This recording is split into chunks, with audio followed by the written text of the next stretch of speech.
আমার দেশে, মুসলমানদের দেশে বিশ্ব ভালোবাসা দিবসের কোনো প্রয়োজন নাই। বিশ্ব নারী দিবস পালন করা, বিশ্ব কন্যা দিবস পালন করা ওদের দরকার, যার দেশে নারীর কোনো মর্যাদা নাই, যেখানে কন্যার কোনো মর্যাদা নাই, যেখানে মাতৃত্বের পিতৃত্বের মর্যাদা নাই, সেখানে প্রয়োজন। আমার দেশে প্রয়োজন নাই। দিবস পালন করতে করতে এখন কিসব দিবস পালন করতেছে। কালকের পত্রিকায় দেখলাম বিশ্ব পায়খানা দিবস। আমি জানি না আপনারা বিশ্বাস করবেন কিনা, আমার নিজের চোখ দিয়ে দেখছি। নওজুবিল্লাহ, মানে তালাশ করে পায় না, করবে কি? এরপরে দেখলাম ঢাকায় দেওয়ালে লেখা বিশ্ব চিন্তা দিবস। তো বিশ্ব চিন্তা দিবসের এটার থিমটা কি, করবেটা কি? তো যারা আয়োজক তারা বলল যে আমরা ওই বিশ্ব চিন্তা দিবসে রাস্তার মোড়ে মোড়ে বসে চিন্তা করব যে আদৌ কোনো ব্যাপারে আমরা চিন্তা করতেছি কিনা। নওজুবিল্লাহ, পাগল কি গাছে ধরে? হাত নামান। এই যে ভাই, আমি কিন্তু বুঝতে পারি দাঁড়াইছেন কেন, কোমর ব্যথা করতেছে বোধহয়। বসেন, কোমর ব্যথা আল্লাহ ভালো বানাই দেবেন, জোরে কোন আমিন। আরে ভাই বসতে বলছি তো, বসেন। কোমর ব্যথা হলে তো আমারও করবে, আমি তো বসা। বসেন, সবাই বসেন।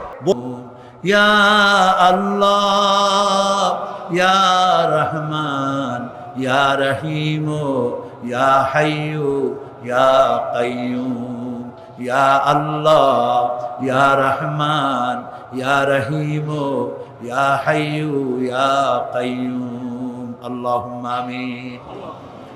রব্বানা যালামনা।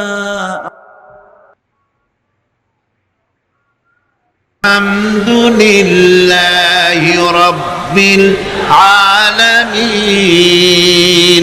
সবাই পড়েন, আলহামদুলিল্লাহি রাব্বিল আলামিন, আর রহমানির রহিম, মালিকি ইয়াউমিদ্দিন,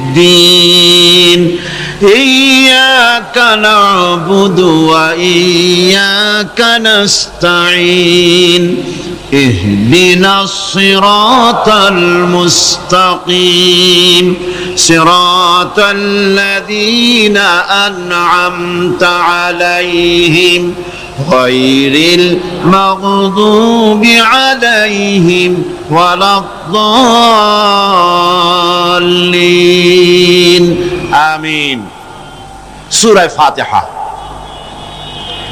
কোরআনে কারীমের সর্বপ্রথম একটি পূর্ণাঙ্গ সূরা, যেটি সেই সূরাটির নাম হচ্ছে সূরা ফাতিহা। এর আগে যত সূরা নাজিল হয়েছে রাসূল কারীম সাল্লাল্লাহু আলাইহি ওয়াসাল্লামের কাছে, তা ছিল 10 আয়াত, 20 আয়াত, 30 আয়াত, এরকম করে করে। কিন্তু পূর্ণাঙ্গ সূরা হিসাবে হুজুরের কাছে প্রথম যে সূরাটি নাজিল হয়, সেই সূরাটির নাম হচ্ছে সূরা ফাতিহা। আর এই ফাতিহার এটা গ্রন্থের প্রারম্ভিকা হিসাবে রাখা হয়েছে বলে এই সূরাটির নাম হচ্ছে আল ফাতিহা, সূরাতুল ফাতিহা অথবা ফাতিহাতুল কিতাব। যার সাহায্যে কোন জিনিসকে উদ্বোধন করা হয়, শুরু করা হয়, সেটার নাম হচ্ছে ফাতিহা। সূরা ফাতিহার একটা নাম না, বরং এর অনেকগুলি নাম আছে।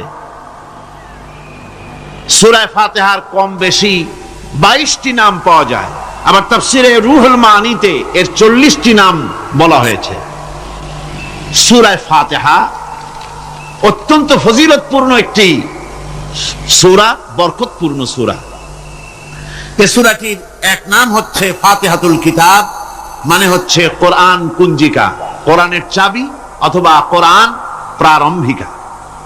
এটাকে বলা হয়েছে উম্মুল কিতাব, কোরআনের কিতাবের মা। তো মা মানে কোরআন শরীফের পেটে সূরা ফাতিহা হয়েছে তা না। আরবিতে ওম শব্দের অর্থ হচ্ছে কেন্দ্র, সেন্টার, আসল। এই জন্যে মক্কা শরীফকে বলা হয়, কোরআনে কারীম মক্কা শরীফকে বলেছে কি? উম্মুল কোরা, গ্রাম সমূহের মা। সারা পৃথিবীর সমস্ত জায়গা থেকে, শহরগঞ্জ, গ্রাম থেকে লোকেরা এখানে এসে একত্রিত হয়, সেই জন্য এটার নাম রাখা হয়েছে উম্মুল কোরা। আবার সেনাবাহিনীর পতাকাকে বলা হয় উম্মুন, তার মানে হচ্ছে সমস্ত সেনাবাহিনী এই পতাকার ছায়াতলে ঐক্যবদ্ধ হয়, একত্রিত হয়, সেজন্য সেই পতাকার নাম হচ্ছে উম্মুন। অনুরূপ ভাবে গোটা কোরআনে কারিমের মধ্যে যা কিছু আছে তা সূরা ফাতিহার ভিতরে কেন্দ্রীভূত করা হয়েছে বলে এটার নাম হয়েছে উম্মুল কিতাব। এটার নাম হয়েছে সূরাতুর রাস। রাস শব্দের অর্থ হচ্ছে মগজ। মগজ হচ্ছে মাথার কেন্দ্রস্থল, আর গোটা কোরআনে কারিমের কেন্দ্রস্থল হচ্ছে সূরা ফাতিহা। সূরা ফাতিহার আরেক নাম হচ্ছে সূরাতুল কানজ, অর্থাৎ খনি, খনির সূরা। তার মানে হচ্ছে জ্ঞান বিজ্ঞানের সমস্ত খনি আল্লাহ পাক সূরা ফাতিহার মধ্যে রেখে দিয়েছেন। সুবহানাল্লাহি ওয়া বিহামদিহি। এর আরেকটা নাম হচ্ছে সূরাতুল ওয়াফিয়া, অর্থাৎ পূর্ণত্ব, পূর্ণত্ব প্রাপ্ত। এই সূরাটি হচ্ছে একমাত্র সূরা যা খণ্ডিত করে পড়া যায় না। কোরআন শরীফের যে কোনো সূরাকে অংশবিশেষ তেলাওয়াত করে নামাজ পড়তে পারেন, অংশবিশেষ পড়তে পারেন, কিন্তু সূরা ফাতিহা হচ্ছে এমন একটি সূরা যে সূরা খণ্ডিত করে পড়া যায় না। পড়তে হলে সবটাই পড়তে হবে, এজন্য এটার নাম হচ্ছে পূর্ণত্ব প্রাপ্ত। এটাকে বলা হয়েছে আসাসুল কোরআন, অর্থাৎ কোরআনের ভিত্তি। 30 পারা কোরআনের পূর্ণাঙ্গ ব্যবস্থা পেশ করা হয়েছে, তার ভিত্তি হচ্ছে সূরা ফাতিহা। এটার নাম হচ্ছে সূরাতুল হামদ, প্রশংসার সূরা। যেহেতু সূরা ফাতিহায় আল্লাহর প্রশংসা দিয়ে ভরা, এই জন্য এটার নাম হচ্ছে সূরাতুল ফাতিহা। এর আরেকটি নাম হচ্ছে সূরাতুশ শুকর, শুকর করা, কৃতজ্ঞতা প্রকাশ করার সূরা। এই সূরাটির মধ্যে মানুষ আল্লাহ পাকের অসীম অনুগ্রহের শুকরিয়া আদায় করে বলে প্রশংসার মাধ্যমে, এই জন্য এটার নাম হয়েছে সূরাতুশ শুকর। সূরাটির না আরেকটি নাম হচ্ছে সূরাতুদ দুআ। এই সূরাটি একটি দোয়া, একটি প্রার্থনা, আল্লাহ পাকের কাছে প্রার্থনা করা হয়, সেজন্য এটার নাম হচ্ছে সূরাতুদ দুআ। এর আরেকটি নাম হচ্ছে সূরাতুস সুআল, অর্থাৎ কামনা করার সূরা, আল্লাহর কাছে চাওয়ার সূরা। এই সূরায় অনেক কিছু আছে যা আল্লাহর কাছে চাওয়া হয়। এই সূরাটি, এর আরেকটি নাম হচ্ছে সূরাতুশ শিফা, অর্থাৎ প্রতিষেধক, রোগ ব্যাধি ইত্যাদি মুক্ত হওয়ার জন্য। সূরা ফাতিহা আপনারা আল্লাহর ওলিদের কাছে, ওলামাদের কাছে যে যান, পানি নিয়ে, তেল নিয়ে, কালো জিরা নিয়ে, ওনারা যা পড়ে ফু দেন, সেই গোপন কথাটা বলে দেই, সেটা হচ্ছে সূরা ফাতিহা। সূরা ফাতিহা কোন কোন কিতাবে মুফাসসিরিন ইকরাম লিখেছেন, মুহাদ্দিসিনরা লিখেছেন যে দুরারোগ্য ব্যাধি, কোন ওষুধ ভালো হচ্ছে না, প্রতিদিন 40 বার করে সূরা ফাতিহা পড়ে পানিতে দম করে ফজরের পরে 41 দিন যদি এভাবে সেবন করে, সেই দম করা পানি দুরারোগ্য ব্যাধিও আল্লাহ পাক ভালো করে দিবেন। সুবহানাল্লাহি ওয়া বিহামদিহি। এটা হচ্ছে সূরাতুশ শিফা। এটাকে বলা হয় সূরাতুস সালাত। নামাজ হবেই না সূরা ফাতিহা ছাড়া, নামাজ সূরা ফাতিহা ছাড়া হবে না। এই জন্য লা সালাতা লিমান লাম ইয়াকরা বিফাতিহাতিল কিতাব, হাদিস শরীফে এসেছে সূরা ফাতিহা ছাড়া নামাজ শুদ্ধ হবে না, নামাজ জায়েজ হবে না। সেই জন্য এটার নাম হচ্ছে সূরাতুস সালাত। কোরআনে কারীমের এই সূরাটি, এটাকে হযরত পীর সাহেব কেবলা একটি আয়াত তেলাওয়াত করে বলেছেন সাবউল মাসানি। এটা হচ্ছে নিত্য পাঠনীয় সপ্তবাক্য, যে 7টি বাক্যকে সব সময় পড়া লাগে। তার মানে হচ্ছে যে ব্যক্তি নামাজ পড়ে 5 ওয়াক্ত, 24 ঘন্টার ভিতরে সূরা ফাতিহা একেবারে কম করেও যদি হয়, তাহলে 40 বার এই সূরা 24 ঘন্টায় নামাজি ব্যক্তিকে পড়তে হয়। এই জন্য সবসময় পাঠনীয় এই সূরাটি। সূরাটি মোট অক্ষর সংখ্যা হচ্ছে 113, শব্দ সংখ্যা হচ্ছে 25টি। এটি হচ্ছে সূরা ফাতিহা। একটি রুকু, 7টি আয়াত। নাজিলের অবতীর্ণ হওয়ার স্থান হচ্ছে মক্কা আল মুকাররমা। রাসূল করিম সাল্লাল্লাহু আলাইহি ওয়াসাল্লামের মক্কি জিন্দেগিতে সূরাটি অবতীর্ণ হয়। শুরু হচ্ছে সূরা ফাতিহা। আলহামদুলিল্লাহি রাব্বিল আলামিন। সূরা ফাতিহা আমি বলি এটি যেন একটি অভিনন্দন পত্র। এটি কি? অভিনন্দন পত্র। বান্দা দিচ্ছে তার রবকে, রবের ভাষায় শেখানো অভিনন্দন পত্র বান্দা তার রবকে প্রকাশ করছেন, দিচ্ছেন। অভিনন্দন পত্রে তিনটা জিনিস থাকে, আপনারা লক্ষ্য করে শুনলে বুঝতে পারবেন ইনশাআল্লাহ। একবার ভাবুন যে কত বড় কথা, 30 পারা কোরআনের মধ্যে যা আছে তার সবটা আল্লাহ পাক তার সারাংশ সূরা ফাতিহায় ঢুকাইছেন। তাহলে এটা জিনিসটা কি, এটা বুঝতে হবে এবং সেই ধরনের অন্তর নিয়ে, মন নিয়ে বসতে হবে আর বুঝতে চেষ্টা করতে হবে। আমি ধীরে ধীরে আপনাদের সামনে পেশ করব ইনশাআল্লাহ, বিইজনিল্লাহ, বিমাশিয়াতিল্লাহ, বিফদলিল্লাহ। সূরা ফাতিহার মধ্যে আমি বলেছি এটা একটি অভিনন্দন পত্রের মতো। কিরকম? অভিনন্দন পত্রে তিনটা জিনিস থাকে। কয়টা জিনিস থাকে? তিনটা। প্রথমে থাকে প্রশংসা। অভিনন্দন পত্রে প্রথমে কি থাকে? প্রশংসা। 2 নম্বরে থাকে পরিচয়। 3 নম্বরে থাকে দাবি। 3 নম্বরে থাকে দাবি। প্রথমেই দাবি করা হয় না, এটা ঠিক না। প্রথমেই প্রশংসা। সমস্ত অভিনন্দন পত্র আপনারা দেখবেন, মন্ত্রী আসুক, প্রেসিডেন্ট আসুক, অভিনন্দন পত্র পেশ করা হয়, সুন্দর ভাষায় লেখে, হে সংগ্রামী জননায়ক, গরিবের বন্ধু, জাতির কিছু একটা, এইভাবে করে বহুত প্রশংসা করে তারপরে তার নাম খুঁজে পাওয়াই মুশকিল প্রশংসার ঠেলায়। আপনার আগমনী বার্তায় আমাদের এই চট্টগ্রামের আকাশ বাতাস মুখরিত, আবাল বৃদ্ধ বনিতা আনন্দে উদ্বেলিত, কে কি করবে দিশে করতে পারছে না, এরকম প্রশংসা। এই প্রশংসা দিয়ে তারপরে বলে আমরা চট্টগ্রাম কলেজের কর্তৃপক্ষ, আমাদের বেড়া নাই, টিন নাই, চাল নাই, ইট নাই, সিমেন্ট নাই, আমাদের এগুলি দাবি। তাহলে প্রথমে গেল প্রশংসা, 2 নম্বরে পরিচয়, 3 নম্বরে দাবি। মূলত এই ভদ্রতা প্রথমে কেউ বলে না। মন্ত্রী সাহেব চিটাগংয়ে আসছেন তো, আমাদের দাবি না মিটাইয়া ঠ্যাং আস্ত নিয়ে ঢাকা ফিরতে পারবেন না, এরকম বলে নাকি? এরকম বললে কিছুই পাওয়া যাবে না। মূলত এই যে ভদ্রতা, এই শালীনতা, এই শিষ্টাচার শিক্ষা দিয়েছে আল কোরআন। সুবহানাল্লাহ। বান্দাকে কিছু চাইতে হবে, আর চাওয়াটা শিখাইছেন কে? আল্লাহ। কে শিখিয়েছেন? বান্দাকে একটা বড় জিনিস চাইতে হবে, একটা বড় জিনিস চাইতে হবে আল্লাহর কাছে। সে চাওয়াটা কি সেটাও আল্লাহ শিখিয়েছেন। যেহেতু আমরা তো জানি না, বুঝি না, আল্লাহ আমাদের কত মেহেরবান, তার কত দয়া, আমাদের শিখাই দিচ্ছেন কেমনে প্রশংসা করতে হবে, কেমনে পরিচয় দিতে হবে, আর কেমনে দাবি করতে হবে। 3টি জিনিস সূরা ফাতিহার মধ্যে আল্লাহ পাক ঢুকিয়ে দিয়েছেন। সুবহানাল্লাহ। সুতরাং বলা হচ্ছে, আল্লাহ পাক বলছেন আলহামদুলিল্লাহি রাব্বিল আলামিন। সমস্ত প্রশংসা, যাবতীয় প্রশংসা সবকিছু আল্লাহ পাকের জন্য, যিনি রব্বুল আলামিন, যিনি বহু জগতের, অসংখ্য জগতের যিনি পালনেওয়ালা, তার জন্যই সমস্ত প্রশংসা। এখন হামদ হচ্ছে প্রশংসা, এর অর্থ হচ্ছে সুন্দরের প্রশংসা। অসুন্দরের কিন্তু কোনো হামদ হয় না, অসুন্দরের হামদ হয় না। হামদ হয় কার? সুন্দরের। সুন্দরের হামদ হয়, প্রশংসা হয়। এই জন্য প্রশংসা করতে হবে আল্লাহ পাকের। কোন ফাসিকের প্রশংসা যদি করা হয়, আল্লাহ পাক নারাজ হয়ে যান। আল্লাহ পাকের আরশ গোসায় থরথর করে কাঁপতে থাকে। প্রশংসা হবে কেবলমাত্র কার?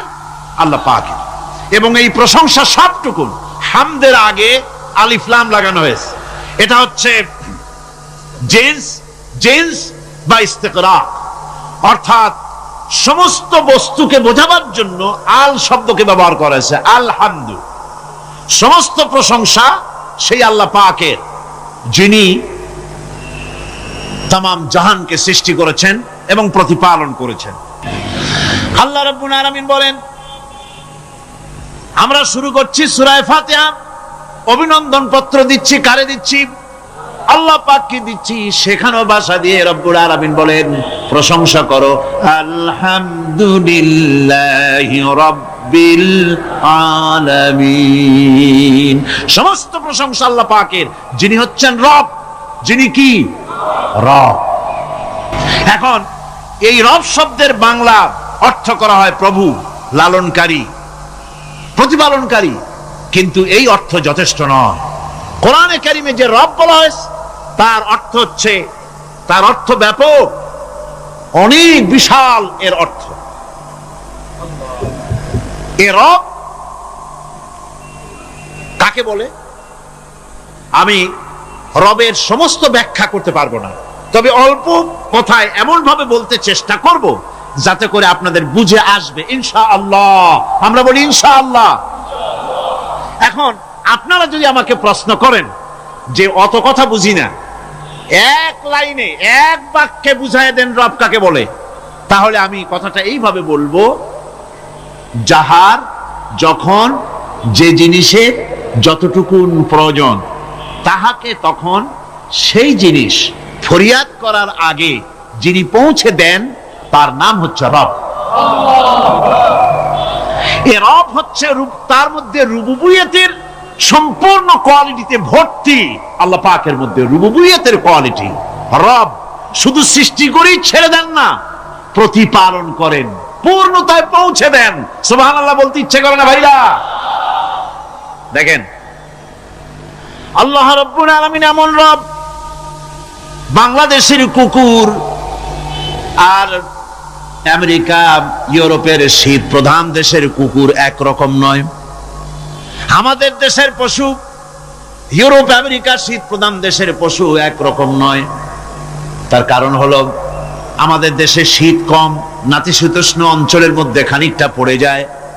এখানে পশুদের গায়ে কম পশম থাকলে কোনো অসুবিধা নাই। ভেড়া, ঘোড়া, কুকুর, বন্য প্রাণীকে কেউ তো কম্বল দেয় না, ল্যাব দেয় না, রাজাই দেয় না, খাতা দেয় না, চাদর দেয় না। আল্লাহ রাব্বুল আলামিন তিনি এমন রব, শীত প্রধান দেশের পশুদের গায়ে পশম দিয়া চিরস্থায়ী কম্বল জড়ায় দিয়েছেন। এর নাম হচ্ছে রব। প্রতিপালনের পদ্ধতি কি সুন্দর করে তিনি প্রতিপালন করছেন, কি সুন্দর করে তিনি পশু পক্ষীগুলিকে তাদের আহার জোগাড় করছেন, প্রতিপালন করছেন।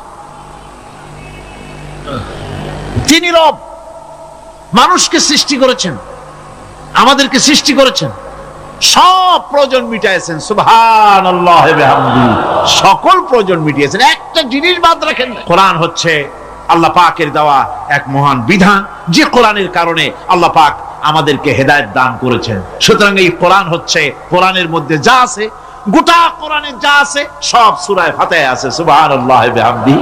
আল্লাহ পাক বলছেন আলহামদুলিল্লাহি রাব্বিল আলামিন।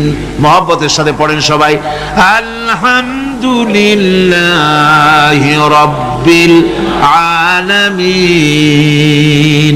সমস্ত প্রশংসা, যাবতীয় প্রশংসা সে আল্লাহ পাকের, যিনি তামাম জাহানের পালনেওয়ালা রব। আল্লাহ পাক তার কাছে যখন বান্দা আলহামদুলিল্লাহি রাব্বিল আলামিন বলে, তখন প্রশ্ন হয় যে তার যার প্রশংসা তুমি করছো, তোমরা করছো, তার কি আরো কোনো গুণকীর্তন আছে নাকি? আমরা বলি আর রহমানির রহিম, তিনি পরম দাতা এবং দয়ালু। রহমান এবং রহিম দুটি হচ্ছে সমঅর্থবোধক, প্রায় কাছাকাছি অর্থবোধক শব্দ। অসীম মেহেরবান এবং বিশেষ করুণাময় তিনি, যিনি রহমান এবং রহিম। রহমান রহিম আল্লাহ পাকের দুটি গুণবাচক নাম। রহমান অপেক্ষা, রহিম অপেক্ষা রহমান, এটা হচ্ছে বেশি ব্যাপক অর্থবোধক, যার জন্য তাফসীরে বলা হয়েছে আর রহমানু যুর রাহমাতিশ শামিলা বিজামিল খালায়েক ফিদ দুনিয়া ওয়াল মুমিনিনা ফিল আখিরাহ। অর্থাৎ রহমান তিনি, যিনি এমন রহমতের মালিক যা বিশেষত গোটা বিশ্বের সমস্ত মানুষের জন্য প্রযোজ্য। আর রহিম হচ্ছে শুধু কিয়ামতের দিন পৃথিবীতে রহমান তিনি দয়াবান পৃথিবীর সমস্ত মানুষের জন্য এবং কিয়ামতে শুধু মুমিনদের জন্য। রহমান কিয়ামতে শুধু মুমিনদের জন্য, আর রহিম হচ্ছে আর রহিম যুর রাহমাতি শামিলা লিল মুমিনিনা ইয়াউমিল কিয়ামা। রহিম হচ্ছে শুধুমাত্র কিয়ামতের দিন আল্লাহ রাব্বুল আলামিন শুধু মুমিন লোকদের জন্য এই বিশেষ দয়া কিয়ামতের দিন করবেন। এখন রহমান হচ্ছেন পৃথিবীর সমস্ত মানুষের জন্য, সমস্ত প্রাণীর জন্য, তার দান থেকে কেউ বঞ্চিত থাকবে না, সকলের জন্য তার দানের দরজা অবারিত, উন্মুক্ত। এই পৃথিবীর বুকে আমরা দেখতে পাই মানুষ তার বন্ধুদেরকেই দেয়, শুধু সরকার হোক আর সাধারণ মানুষ হোক, আপনজনদেরকে নিজের দলকেই বেশি দেয়। কথা ঠিক কিনা? নিজের দলের প্রতি, আত্মীয় স্বজনের প্রতি স্বজন প্রিয়তা মানুষের শরীরের ভিতরে রোগ হিসাবে কাজ করে, আর এভাবে করে নিজের দল আর আত্মীয় স্বজনকে বেশি করে সুযোগ সুবিধা দেয়। শত্রুকে কেউ দেয় না, শত্রুকে কেউ ডেকে ডেকে কোনো জিনিস দিতে চায় না বা দেয় না। আল্লাহ রাব্বুল আলামিন এমন রহমান, এমন দয়াবান, এমন মেহেরবান, যারা তার ইবাদত করে, যারা তাকে স্বীকার করে, আল্লাহ বলে তাকে যারা সেজদা দেয়, আল্লাহ পাক তাদেরকেও দেন। আর যারা আল্লাহকে অস্বীকার করে, আল্লাহ রাব্বুল আলামিনকে মানে না, তার গুণাবলী কি স্বীকার করে না, তার অস্তিত্ব স্বীকার করে না, তারপরেও আল্লাহ রাব্বুল আলামিন কোন নাফরমান বান্দাকেও রহমত থেকে বঞ্চিত করেন না। সে যেই হোক, বেনামাজি হোক, মুরতাদ হোক, নাস্তিক হোক, তারপরে আল্লাহর অনুগ্রহ থেকে সে বঞ্চিত থাকে না। কথা ঠিক কিনা? বরং এটাই আমরা দেখি, নামাজি, দিনদার, পরেজগার মানুষ তার বরং কম থাকে, সে বরং কম পায়। বাড়ি নাই, ঘর নাই, কলকারখানা নাই, আর নামাজ রোজা করে না, হজ যাকাত করে না, আল্লাহর সাথে বিরোধিতা করে, আল্লাহরে মানেই না, বলে দেয়ার ইজ নো গড, স্রষ্টা বলতে কেউ নাই। এই ড্রিঙ্ক অ্যান্ড বি মেরি, এই হচ্ছে তাদের থিওরি, তাদের দর্শন, তাদের ফিলসফি। এই জাতীয় লোকগুলি বরং দেখা যায় তারা ক্ষমতা পায়, বাড়ি হয়, গাড়ি হয়, কল হয়, কারখানা হয়, সম্মান পায়। এটা কেন? এর কারণ হচ্ছে আল্লাহ রাব্বুল আলামিন এই পৃথিবীর কোনো মূল্য দেন না। এই পৃথিবীর মূল্য যদি আল্লাহ পাকের কাছে একটা মশার ডানার তুল্য যদি হতো, আল্লাহ পাক বিদ্রোহীদেরকে, কাফেরদেরকে এক ঢোক পানি আল্লাহ পাক গিলতে দিতেন না। এবার চিন্তা করেন, আল্লাহর ব্যাপারে যে দৃষ্টান্তটা দেওয়া হয়েছে, দৃষ্টান্তটা কত গুরুত্বপূর্ণ। মশার ডানার তুল্য, মশার ডানার তুল্য এই পৃথিবীর দাম নাই আল্লাহর কাছে। আপনাকে যদি কেউ 10 লক্ষ মশার ডানা বহু কষ্ট করে জোগাড় করিয়া যদি কেউ দেয়, তাহলে আপনি কয় টাকা দিয়ে কিনবেন? 4 পয়সা দিয়েও একজনে বলছে 4 পয়সা দিবে না। তাহলে বোঝেন এর কোনো মূল্য নাই। একটা মশার ডানার তুল্য মূল্য আল্লাহ পাক এই পৃথিবীর দেন না, যার কারণে অবারিত উন্মুক্ত হস্তে আল্লাহ পাক সমস্ত মানুষের জন্য, প্রাণী জগতের জন্য, যার ফলে তার স্বতঃস্ফূর্তভাবে নিজের থেকেই মহানুভবতা এবং প্রীতি ও মহব্বতের ইচ্ছার বহিঃপ্রকাশ ঘটে। তাই রহমতের মধ্যে আছে স্নেহ, আছে প্রীতি, আছে অনুগ্রহ। আল্লাহ পাকের রহমতটা কি জিনিস? সেটা হচ্ছে রাহমাতি ওয়াসিআত কুল্লা শাই, আমার রহমত দিয়ে সমস্ত জিনিসকে ঢেকে রাখা হয়েছে। প্রত্যেকটি জিনিসের ভিতরে আল্লাহ পাকের রহমত রয়েছে। রহমত ছাড়া এই পৃথিবীতে মানুষের চলার কোনো পথ নাই। সমস্ত ব্যাপারই আল্লাহ পাকের রহমত আর রহমত। আমরা যখন বললাম আর রহমানির রহিম, বলেন সবাই আর রহমানির রহিম। আবার প্রশ্ন হয়, বান্দা বুঝলাম, আরো কোনো কোয়ালিটি, আরো কোনো বৈশিষ্ট্য তার আছে নাকি? আমরা বলি মালিকি ইয়াউমিদ্দিন, তিনি হচ্ছেন বিচার দিনের মালিক, শেষ বিচারের মালিক তিনি। একদিকে এটাকে ব্যালেন্স করা হয়েছে, একদিকে অফুরন্ত রহমত, যার কোনো কুল নাই, কিনারা নাই। এখন আদল দরকার। এখন কি দরকার? আদল, ইনসাফ দরকার। আল্লাহ পাক একদিকে অফুরন্ত রহমত আর নিয়ামত দিয়ে পৃথিবীকে ছেড়ে রেখেছেন, অপর দিকে বলেছেন আমি হচ্ছি বিচার দিনের মালিক, সেদিন আমি বিচার করব। সেই বিচারের ভিতরে কোনো পক্ষপাতিত্ব থাকবে না, হবে না। সেখানে তিনি হবেন হাকামুল হাকিমিন, ওইটা হবে সুপ্রিম কোর্টের সুপ্রিম কোর্ট। সেই পরকালে, সেই কিয়ামতের মাঠে আপনাকে আমাকে সকলকে উপস্থিত হতে হবে, নাকি হবে না? সবাইকে উঠতে হবে। এই দিন শব্দটি কোরআনে কারিমে বহু জায়গায় বলা হয়েছে এবং বিভিন্ন অর্থে ব্যবহার করা হয়েছে। যেমন দিন শব্দের অর্থ প্রভাব, প্রতিপত্তি, আধিপত্য, ইতাআত, বন্দিগি, দাসত্ব, আনুগত্য, নীতি, পথ, পন্থা, হিসাব, ফায়সালা, প্রতিদান, প্রতিফল, এরকম অনেক অর্থ, অনেক অর্থে দিন শব্দ কোরআনে কারিমের মধ্যে ব্যবহৃত হয়েছে। কিন্তু এখানে মালিক ইয়াউমিদ্দিন, এই দিন এখানে ব্যবহার করা হয়েছে প্রতিফল অর্থে।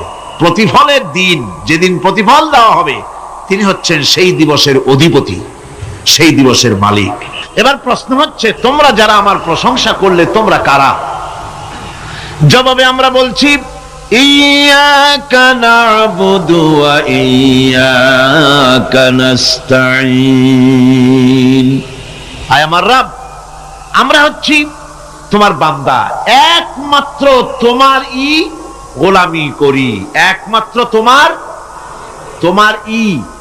একমাত্র তোমারই ইবাদত করি। আর কারো ইবাদত, এই শব্দটা লাগাইলে কি বোঝা যায়? যে আর কারো করি না, একমাত্র তোমারই ইবাদত করি আর একমাত্র তোমারই কাছে সাহায্য প্রার্থনা করি। ইয়্যাকা না'বুদু ওয়া ইয়্যাকা নাস্তাঈন। আল্লাহ রাব্বুল আলামিন আমাদেরকে সৃষ্টি করেছেন আসলে এইটার জন্য। সৃষ্টি করেছেন কিসের জন্য? কোরআনে কারীমের মধ্যে আল্লাহ রাব্বুল আলামিন বলেন, ওয়ামা খালাকতুল জিন্না ওয়াল ইনসা ইল্লা লিয়াবুদুন। আমি মানুষ এবং জিনকে সৃষ্টি করেছি শুধুমাত্র আমার ইবাদতের জন্য, আমার গোলামির জন্য, আমার আনুগত্যের জন্য। কত বড় মেহেরবান তিনি, কত দয়ালু তিনি, তার কাছে চাওয়ার ভাষাটাও তিনি আমাদের শিখাই দিলেন। জনগণ সুবহানাল্লাহ। রব্বুল আলামিন আমাদের শিখালেন, এভাবে চাও, ইহদিনাস সিরাতাল মুস্তাকিম সিরাতাল্লাযীনা আন'আমতা আলাইহিম গায়রিল মাগদুবি আলাইহিম ওয়ালাদ-দাল্লিন। হায় আল্লাহ, ইহদিনাস সিরাতাল মুস্তাকিম, একটা রাস্তা চাই, সহজ সরল সঠিক একটি পথ চাই তোমার কাছে। সেই পথটা চাই যে পথ হচ্ছে নিয়ামত প্রাপ্তদের, অভিশপ্ত এবং পথভ্রষ্টদের পথ নয়। যে পথ নিয়ামত প্রাপ্তদের, ওই ধরনের একটা পথ আমরা চাই। পথ দেখাবার মালিককে কোরআনে কারীম বলছে, আল্লাহ রাব্বুল আলামিন বলেন, ওয়া আলাল্লাহি কাসদুস সাবিলি ওয়া মিনহা জাইরুন ওয়ালাউ শাআ লাহাদাকুম আজমাইন। ওয়া আলাল্লাহি কাসদুস সাবিল, সোজা রাস্তা বলে দেওয়ার দায়িত্ব আমি আল্লাহর। সোজা রাস্তা বলে দেওয়ার দায়িত্ব কার? তিনি বলছেন বলার দায়িত্ব আমার, সোজা রাস্তাটা আমি বলে দেব।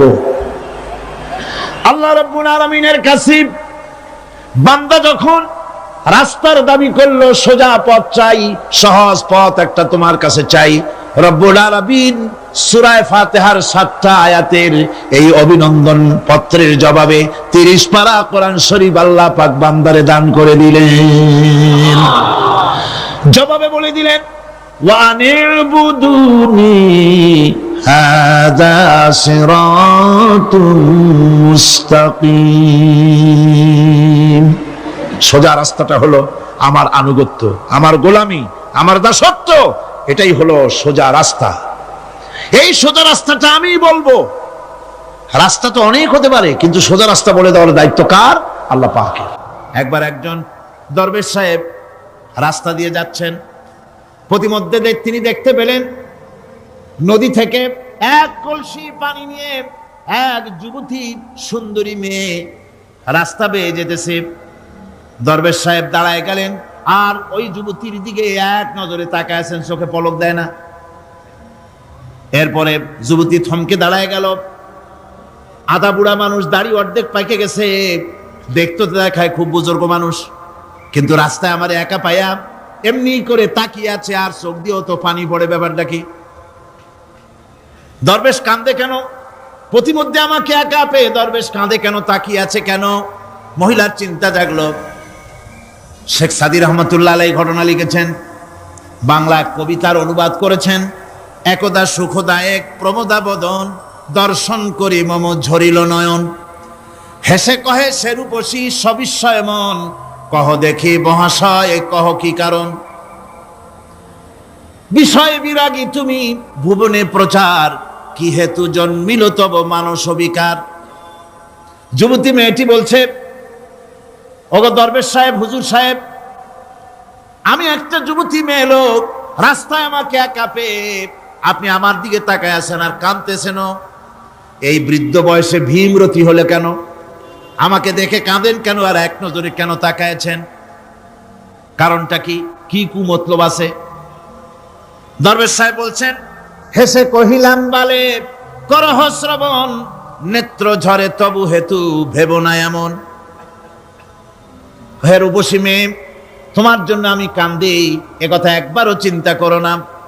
যে শিল্পী রচিল এই সুধাংশু বদন, তাহার তরে ঝরে নেত্র নয়নে জীবন। তোমার প্রেম পাওয়ার জন্য, তোমাকে দেখে লোবাতুর এবং কামুক হয়ে তোমার দিকে তাকায় কান্দি, একবারও ভেবো না। আল্লাহর কসম, আমি কাঁদতেছি তোমার এত সুন্দর স্বাস্থ্য আর চেহারা যে আল্লাহ রাব্বুল আলামিন বানায় দিলেন, না জানি সেই আল্লাহ কত সুন্দর। যার সৃষ্টি এত সুন্দর, সে আল্লাহ রাব্বুল আলামিন না জানি কত সুন্দর। আল্লাহ পাক সেই সুন্দর আল্লাহ রাব্বুল আলামিনকে দেখার তৌফিক যেন আমরা পাই। জোরে কোন আমিন, আরো জোরে বলেন আমিন। আল্লাহ পাক বলছেন, আমি সুন্দর করে সব তৈরি করে দিয়েছি। বুঝবে তারা যারা চিন্তাশীল, যারা গবেষণা করে। ইন্না ফি খালকিস সামাওয়াতি ওয়াল আরদি ওয়া ইখতিলাফিল লাইলি ওয়ান নাহার লাআয়াতিন লিউলিল আলবাব। নিশ্চয়ই যারা নাকি জ্ঞানবান, তারা রাত এবং দিনের পরিবর্তন, আকাশ এবং জমিনের সৃষ্টি ইত্যাদির ব্যাপারে, এই সৃষ্টি নৈপুণ্যতার ব্যাপারে তারা চিন্তা করে, গবেষণা করে। রাত এবং দিনের পার্থক্য মানুষের জীবনকে জীবন পদ্ধতিকে দুই ভাগে বিভক্ত করেছে, রাত এবং দিন। দেখেন আল্লাহর রহমত এবং কুদরত সব জায়গায়। রাত এবং দিন মানুষের জীবন চলার পথকে, জীবন পদ্ধতিকে কয় ভাগে ভাগ করেছে? দুই ভাগ। আল্লাহ পাক বলেন, ওয়াজআলনাল লাইলা লিবাসান ওয়াজআলনান নাহারা মাআশা। আমি রাতকে করেছি শান্তির বাহন, রাতকে করেছি আচ্ছাদন, শান্তির বাহন, আর দিনকে করেছি রোজগার করার জন্য। দিনের বেলায় রোজগার করবে, কামাই রুজি করবে, কল কারখানায় যাবে, খেতে খামারে যাবে, অফিস আদালতে যাবে, কাজ কাম করবে। এ কাজ করে করে শরীরের ভিতরে ক্লান্তি আসে, অবসাদ এসে যায়। আল্লাহ রাব্বুল আলামিন বলেন, আমি আবার রাত বানালাম। ওই রাতের বেলায় মানুষ যখন ঘুমায় যায়, এই ঘুম তার সমস্ত অবসাদ আর ক্লান্তি দূর করে দিয়ে সকাল বেলায় আবার তাজা মানুষ করে, সমস্ত একেবারে পরিপূর্ণ কর্মক্ষম একজন মানুষে তাকে পরিণত করে দেয়। রাতটাকে আচ্ছাদন করে দিয়েছি, দিনের কোলাহল মুক্ত রাত। সূর্যের আলোর ঝলকানি, তীব্র আলো নাই, চিৎকার নাই, আওয়াজ নাই। রাতের একটি অন্ধকার চাদর পরিয়ে দিলাম এই পৃথিবীর উপরে। রাতের একটি অন্ধকার চাদর পৃথিবীর উপরে পরিয়ে দিলাম। কোলাহল মুক্ত পৃথিবী এখন, সূর্যের তীব্র আলো আর নাই। এখন আরামে তুমি ঘুমিয়ে যাও, ঘুমাও, আবার সকালবেলা উঠে তুমি কাজ করবে। আল্লাহ পাক বলেন, আমি এভাবে ওয়ামির রাহমাতিহি জাআলা লাকুমুল লাইলা ওয়ান নাহারা লিতাসকুনু ফীহি ওয়া লিতাবতাগু মিন ফাদলিহি। আল্লাহর রহমতের ভিতরে এটাও রহমত, আল্লাহর করুণা, আল্লাহর দয়া যে তিনি দিনকে করেছেন রুজি কামার জন্য, রাতকে করেছেন তিনি তোমাদের জন্য ঘুমাবার জন্য, বিশ্রামের জন্য এই ব্যবস্থা আল্লাহ রাব্বুল আলামিন করেছেন। যিনি তোমাদেরকে দুপুর বেলায়, বিকেল বেলায়ও তোমাদেরকে অবসাদ গ্রহণের জন্য, আরামের জন্য দুপুর এবং বিকাল, সকাল ইত্যাদি তৈরি করেছেন। কোরআন শরীফের ভিতরে আল্লাহ পাক এই সমস্ত কথাগুলি ব্যাখ্যা সহকারে বলে দিচ্ছেন যে আমার রহমত ওয়াসিআত রাহমাতি কুল্লে, সেই সমস্ত জিনিসে চতুর্দিকে তুমি যেখানে আছো তার চতুর্দিক, আকাশ এবং জমিন, আমার রহমত তোমাকে ঘিরে রেখেছে। এ কোরআন নাজিল করেছেন সেই আল্লাহ, সেই রহমান, যার দয়া সর্বত্র ছড়িয়ে আছে। আল্লাহ পাক বলছেন এরপরে তোমাকে সৃষ্টি করলাম, জমিন সৃষ্টি করলাম খাবারের জন্য। আমার রহমতের বিষয়টা দেখো, আমি এমন দয়াবান, এমন মেহেরবান। এবার তোমার খাবারের জরুরত হলো তুমি কি খাবে, সেজন্য এই জমিনে ফসলের ব্যবস্থা আমি আল্লাহ করেছি। জোরে বলেন সুবহানাল্লাহ। জমিন শুকায় গেছে, বৈশাখ মাসের, জ্যৈষ্ঠ মাসের প্রচন্ড রৌদ্রের তাপে জমিন শুকায় গেছে। এই জমিনে তুমি ফসল ফলাবে কি করে, যদি না পানি দিয়ে জমিনটারে ভিজায় দেই। আল্লাহ বলেন জমিন ভিজাবার দায়িত্ব আমি নিলাম। আল্লাহুল্লাযী আরসালার রিয়াহা ফাতুসিরু সাহাবা, সমুদ্রের পানি, লবণাক্ত পানিগুলি বাষ্পীয় আকারে উত্থিত হয়ে যায়, মেঘমালায় পরিণত হয়ে যায়। বাতাসকে বলি এই মেঘকে টেনে নিয়ে যাও অমুক জায়গার উপরে, মেঘ চলে এলো। আল্লাহ বলেন ফাসুকনাহু ইলা বালাদিন মাইয়িতিন ফাআহইয়ানা বিহিল আরদা বাদা মাউতিহা কাযালিকান নুশুর।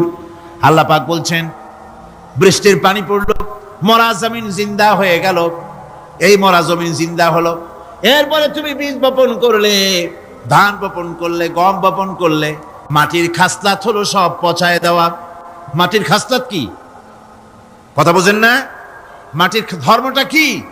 পচায় দেওয়া। যা রাখেন পচে যাবে, লোহা রাখেন জং ধরে যাবে, পাথর রাখেন আস্তে আস্তে, এ ধরনের যেসব জিনিস রাখেন আস্তে আস্তে করে ধ্বংস হয়ে যাবে, পচে যাবে।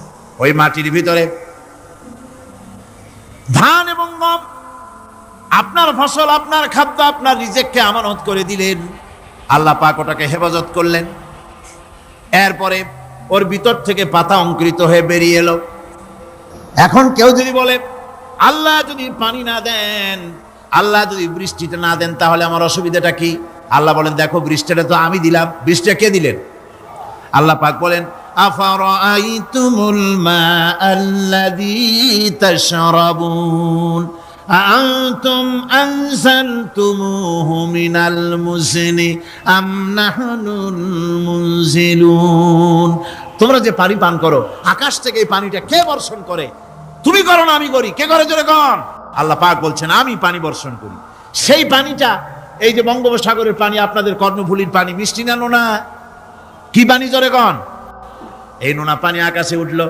আল্লাহ পাক বলেন ইচ্ছে যদি করতাম লাউ নাশাউ জাআলনাহু জাজান ফালাউলা তাশকুরুন।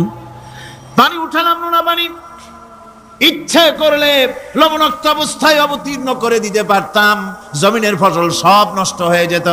কিন্তু আমি নোনা পানি উঠায়া ওই পানিগুলিকে মিষ্টি করে আমি নাজিল করে জোরে কান সুবহানাল্লাহ। আল্লাহ পাক বলেন গাছ উদ্গত করে দিলাম, গাছ এবার বড় হলো।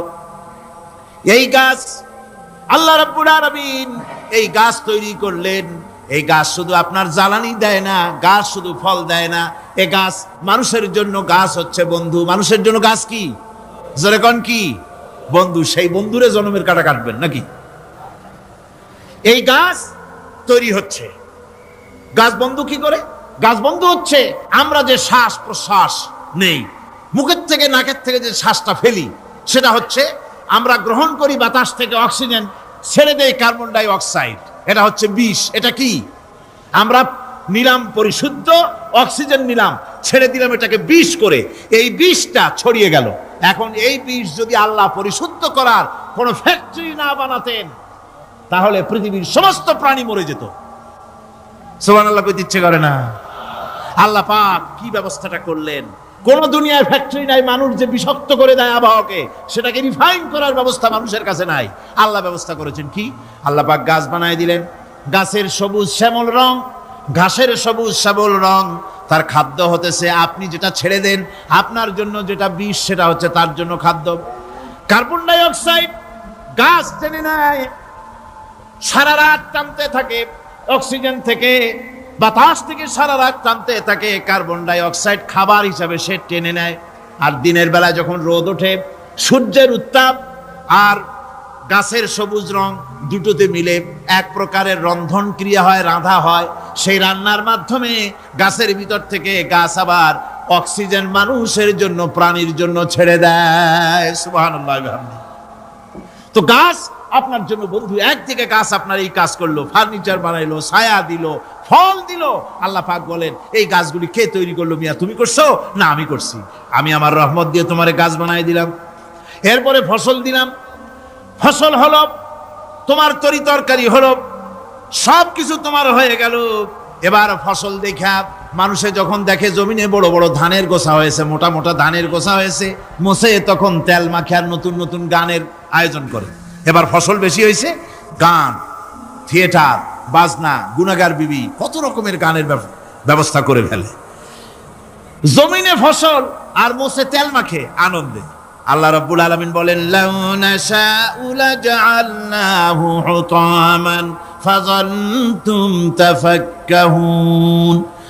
আমি যদি ইচ্ছে করি তোমার জমিনের সমস্ত ফসলটাকে আমি সম্পূর্ণ কুটায় পরিণত করে দিতে পারি, তুষে পরিণত করে দিতে পারি। পারেন না? ধানের ভিতরে আল্লাহ যদি চাউল না দেন তাহলে সব তুষ হয়ে যাবে না? তখন কি করবেন আপনারা? কি করবেন? কোন বাংলাদেশ তখন হরতালের দেশ। যখন আপনি দেখলেন যে জমিনে ধানে এবার সব তুষ হইছে, তখন আল্লাহর বিরুদ্ধে হরতাল করেন। লাভ হবে কিছু? লাভ হবে? আল্লাহর বিরুদ্ধে আপনারা অনশন ধর্মঘট করেন, লাভ হবে কিছু? কোনো লাভ হবে না। আল্লাহ রাব্বুল আলামিন বলেন কোনো লাভ হবে না, বরং তোমরা তখন বলবে ইন্না লামুগরামুন বাল নাহনু মাহরুমুন। কপালে তখন আঘাত করবে, পরাঘাত করতে থাকবে আর বলবে যে আরে কপাল পোড়া হয়ে গেলাম, হতভাগ্য হয়ে গেলাম, বঞ্চিত হয়ে গেলাম, আল্লাহর রহমত থেকে সর্বনাশ হয়ে গেল। তখন কপালে আঘাত করা ছাড়া আর কিছুই করতে পারবে না। আল্লাহর বিরুদ্ধে মিছিল চলে না, সমাবেশ চলে না, বিক্ষোভ চলে না, হরতাল চলে না। মহান আল্লাহ রাব্বুল আলামিন বলছেন দেখো এইভাবে করে তোমার ফসলের ব্যবস্থা আমি আল্লাহ করেছি। আমি রহমান, আমি আল্লাহ পাক কি এমন রহমান। আজ জমিনের ফসল বৃদ্ধির জন্য ইউরিয়া, সুপার সালফেট, সালফার সারের ব্যবস্থা হয়েছে, নানান জাতের সারের ব্যবস্থা হয়েছে। যখন এই সার মানুষ তৈরি করতে শেখে নাই, আবহমান কাল থেকে এই জমিনের জন্য সারের ব্যবস্থা কে করেছেন? জোরে কোন। আল্লাহ পাক বলেন আমিন আয়াতিহি আইয়ুরিকুমুল বারকা খাউফান ওয়া তামাম। আমার অসংখ্য নিদর্শনাবলীর মধ্যে এটাও একটি নিদর্শন যে আকাশে বিদ্যুৎ চমকে মেঘের গর্জন হয়। এই যে বিদ্যুৎ চমকে গর্জন হয়, এর মধ্যে রয়েছে মানুষের জন্য ভীতি এবং আশা। তারা ভয় পায় আর এর মধ্যে আশাও রয়েছে। আশাটা কি? আশা হচ্ছে এই যে বিদ্যুৎ যে বছর যত বেশি চমকায় মেঘে, সে বছর জমিনে ফসল তত বেশি বাড়ে। কৃষিবিদরা বলেছেন বিদ্যুৎ যত বেশি চমকায় জমিনের ফসল তত বেশি বাড়ে। সুবহানাল্লাহি ওয়া বিহামদিহি। এর একটা সিস্টেম আছে, সেই সিস্টেম অনুযায়ী আল্লাহ জমিনে ফসল বাড়ায় দিলেন। আল্লাহ ফসল দিলেন। এবার আপনার আল্লাহ পাক বলছেন দেখো ফসল দিলাম, ধান হলো, চাউল হলো, মাছ হলো, গোশ হলো, সব হয়ে গেছে, এখন তুমি খাবে। রান্না বান্না হয়ে গেল, রহমত আমার দেখো, আমার রহমতটা দেখো। এ কোরআন শিখাইছেন সেই আল্লাহ রাব্বুল আলামিন যার নাম রহমান। জোরে বলেন তার নাম কি? রহমান। চাউল হয়ে গেছে, চাউল তো শুধু ভর্তা বানায় খাওয়া যাবে না। ভাত হয়েছে, আটা দিয়া রুটি তৈরি হয়েছে, কি দিয়া খাবেন? আল্লাহ রাব্বুল আলামিন আপনার পুকুরের ভিতরে মাছ দিয়া দিলেন, জন্তু জানোয়ার দিলেন, চার পায়া জানোয়ারের গোশত হালাল করে দিলেন, পাখির মাংস আল্লাহ রাব্বুল আলামিন হালাল করে দিলেন। এখন মাছ হলো, গোশ হলো। মাছ আর গোশ সিদ্ধ করে খাওয়া যাবে? জোরে বলেন যাবে? যাবে না। তার গন্ধ নষ্ট করতে হবে আর সুঘ্রাণ সৃষ্টি করতে হবে। এই গন্ধ নষ্ট করে সুঘ্রাণ সৃষ্টি করার জন্য লবঙ্গ তৈরি করলেন কে? কথা কন না কেন? এলাচি কার? দারচিনি কার? লবণ কার, মরিচ কার, হলুদ কার, পেঁয়াজ কার? সুবহানাল্লাহ বিহামদিহি। এত নিয়ামত আল্লাহ রাব্বুল আলামিন বলেন, ওয়া ইন তাউদ্দু নি'মাতাল্লাহি লা তুহসুহা। আমার নিয়ামত গণনা করে করে আমার নিয়ামত গুণে শেষ করতে পারবে না, এত নিয়ামত আমি দান করেছি।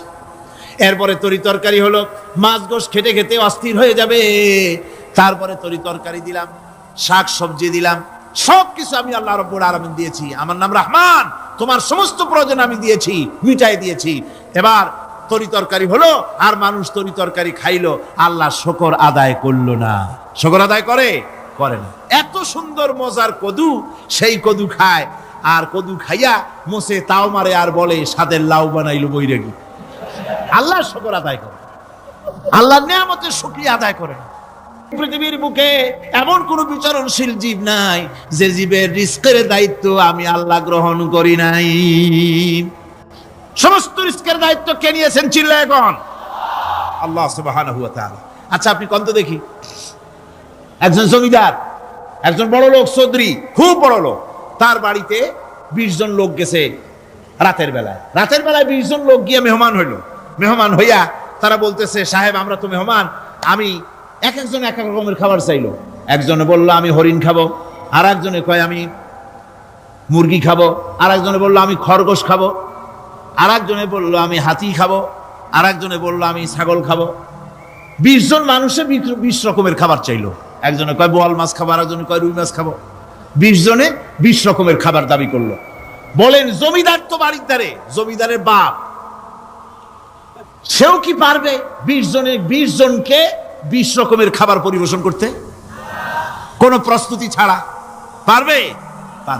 কোন প্রস্তুতি ছাড়া জমিদার হোক, রাজা বাদশাহ হোক, 20 জন মানুষের খাবার 20 রকমের দিতে পারে না।